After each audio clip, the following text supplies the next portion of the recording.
तो भाई लोग कैसे हो। स्वागत है आप लोगों का हमारे इस चैनल के एक और नए वीडियो में। इस वीडियो में हम लोग एक्सप्लेन करने वाले हैं ant man and the wasp movie को। ये मार्वल सिनेमैटिक यूनिवर्स की 20th मूवी है और एंट मैन की सेकंड।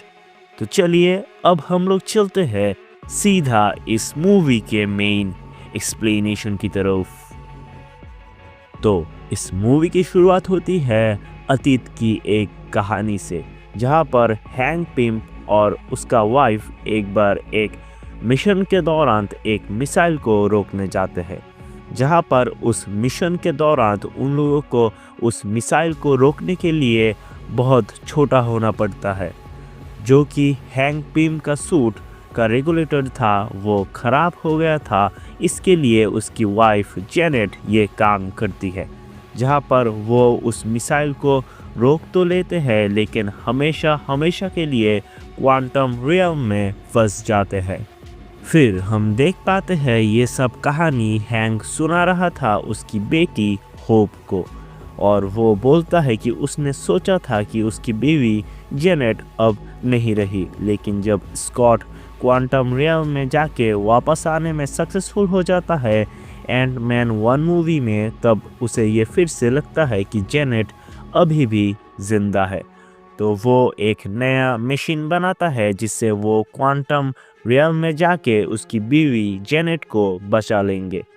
फिर हम देख पाते हैं प्रेजेंट टाइम में, जहाँ पर स्कॉट लैंग खेल रहा था उसकी बेटी कैसी के साथ, जहाँ पर खेलते खेलते उसका पैर उसके घर के बाहर निकल जाता है। जहाँ पर हम जान पाते हैं कि एवेंजर्स सिविल वॉर के बाद सोकोविया क्रॉस को तोड़ने के कारण एंट मैन को हाउस अरेस्ट करके रखा गया था 2 साल के लिए। जहाँ पर हम ये भी जान पाते हैं कि हैंक पिम और उसकी बेटी होप भी अब वांटेड लिस्ट में है FBI का। और फिर हम जान पाते हैं कि जब स्कॉट बाथटब में नहा रहा था तब उसे एक सपना आता है जेनेट का, और इस सपने में जेनेट उससे कुछ संपर्क करने की कोशिश करते हैं, जो ये फिर होप और हैंक को बताते हैं हमारा स्कॉट। और ये जानने के बाद होप उसको लेके जाते हैं उन लोगों के लैब में और एक चींटी को छोड़ देते हैं उसकी जगह, जो उसका डेली रूटीन का जो काम है वो सब करेगा। और फिर लैब में जाते ही स्कॉट देख पाता है कि हैंक पिम ने एक क्वांटम टनल इन्वेंट किया है जिससे वो लोग जेनेट को ढूंढने की उम्मीद रख सकते हैं। और हैंक ये बोलता है कि जब उसने ये टनल एक बार ओपन किया था तभी स्कॉट को जेनेट का सपना आया था, और जो कि स्कॉट भी क्वांटम रियल में जाके वापस आया है, तो जेनेट उसके सहारे ही हैंक और होप के साथ कांटेक्ट करना चाहता है। तो अब ये क्वांटम टनल फिर से ओपन करने के लिए उन लोगों को एक खास पार्ट की ज़रूरत होती है, जो कि वो लोग वांटेड लिस्ट में थे। तो FBI से बचने के लिए वो लोग अपने लैब को छोटा करके लेके जाते हैं अपने साथ। वहाँ पर होप ब्लैक मार्केट के एक डीलर सनी पार्ट्स के साथ डील करने जाते हैं वो पार्ट का, लेकिन वो बंदा उल्टा ये बोलता है कि ये पार्ट लेके जो तुम क्वांटम रियल्म बनाना चाहते हो, इससे हम फ्यूचर में बहुत बड़ा बिजनेस कर सकते हैं और ढेर सारे पैसे कमा सकते हैं। लेकिन होप जब इससे इनकार कर देती है तो वो उससे वो पार्ट तो नहीं देता, उल्टा उसके पैसे भी रख लेता है। फिर होप वास्प बन के उन लोगों की धुलाई करने लगती है, लेकिन जब होप वो पार्ट ले लेता है तब उसके ऊपर एक अजीब सी औरत अटैक करती है। ये औरत अचानक से गायब हो जाती है और दीवार के इस पार उस पार भी जा सकती है। तो फिर उसकी हेल्प करने जाते हैं स्कॉट एंट मैन सूट के साथ, लेकिन वहाँ पर वो औरत उन दोनों को चकमा देके चले जाते हैं और जाते हैं हैंक के पास, और उन दोनों का जो लैब था जो उन दोनों ने छोटा किया था वो चोरी करके लेके जाते हैं हैंक से। फिर वो लोग जाते हैं स्कॉट के वो 3 दोस्त के पास, जहाँ पर वो लोग लैब को ढूंढने का प्लान बनाते हैं। जहाँ पर हैंक बोलता है कि लैब ढूंढने में सिर्फ एक ही आदमी है जो हमारी मदद कर सकते हैं, जो पहले हैंक के साथ शील्ड का एक एजेंट था, लेकिन कुछ मतभेद के कारण उन लोगों का कांटेक्ट ऑफ है बहुत समय से। जहाँ पर बिल फॉस्टर उन लोगों को एक आइडिया देते हैं, जिस आइडिया को चलाने के लिए उन लोगों को स्कॉट का पुराना एंटमैन सूट चाहिए होगा।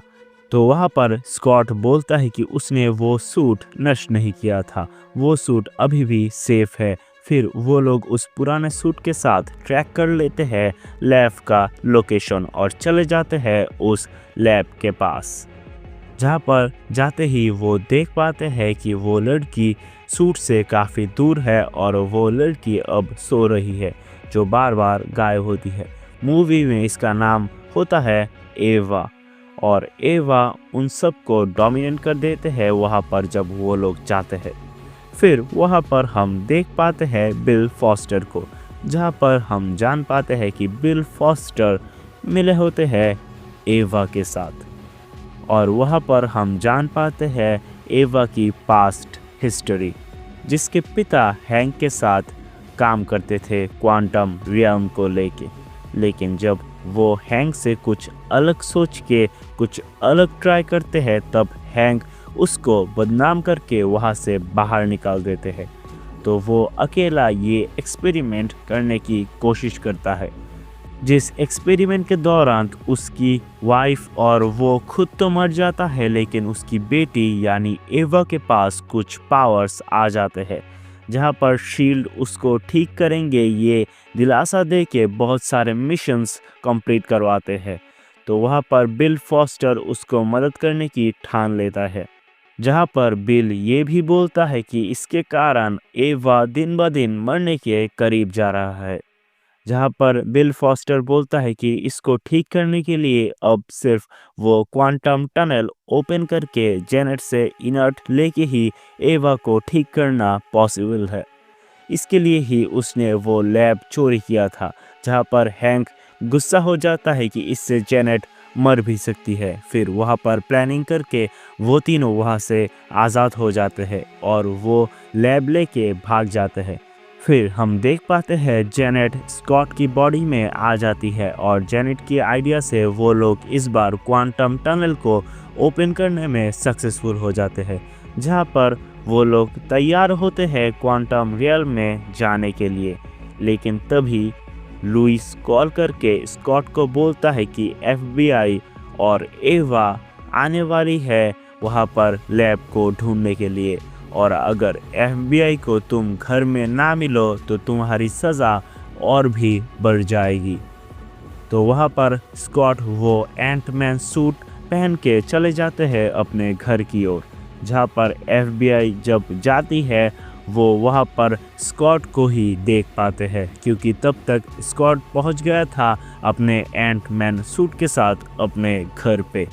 लेकिन दूसरी ओर हैंक और होप उस लैब को छोटा करके वहाँ से भागने के दौरान पकड़े जाते हैं FBI के हाथों, और वहाँ पर तभी उस लैब को चुरा के लेके जाते हैं एवा FBI से, और दूसरी ओर स्कॉट हैंक और होप को बचाते हैं FBI के हेडक्वार्टर से, और लैब ट्रैक करके जाते हैं अपने लैब की ओर, जहाँ पर फॉस्टर और एवा मिलके क्वांटम रियल्म से पावर लेने की तैयारी करते हैं। लेकिन तभी हैंक के आइडिया के मुताबिक स्कॉट और होप डिस्ट्रैक्ट करते हैं एवा को, और दूसरी ओर हैंक जाते हैं क्वांटम रियल्म में जेनेट को बचाने के लिए। वहाँ पर होप लुइस को साथ लेके वो लैब लेके भाग जाते हैं, जहाँ पर सनी बार्च भी आते हैं और एवा भी उस लैब को लेने के लिए आते हैं। वहाँ पर सनी उस लैब को लेके भागने में सक्सेसफुल हो जाता है और एक बोट में चला जाता है, और फिर स्कॉट वहाँ पर बहुत बड़ा बन के सनी से वो लैब ले लेता है। वहाँ पर एंटमैन बहुत बड़ा होने के कारण बेहोश हो जाता है, लेकिन होप उसे वहाँ पर बचा लेती है। फिर वहाँ पर लुइस के हाथों से वो लैब ले लेता है एवा, और उस लैब को फिर से बड़ा बनाते हैं। उसके बाद वहाँ पर आ जाते हैं हैंक पिम और उसकी वाइफ जेनेट क्वांटम रियल्म से बाहर। वो लोग वहाँ पर आते ही देख पाते हैं एंट मैन और वास्प रोकने की कोशिश कर रहे हैं एवा को। फिर वहाँ पर जेनेट अपनी क्वांटम रियल्म की पावर से जो उसने पिछले 30 इयर्स में गेन किया है ठीक कर देती है एवा को, जिसके बाद वो नॉर्मल जैसी हो जाती है।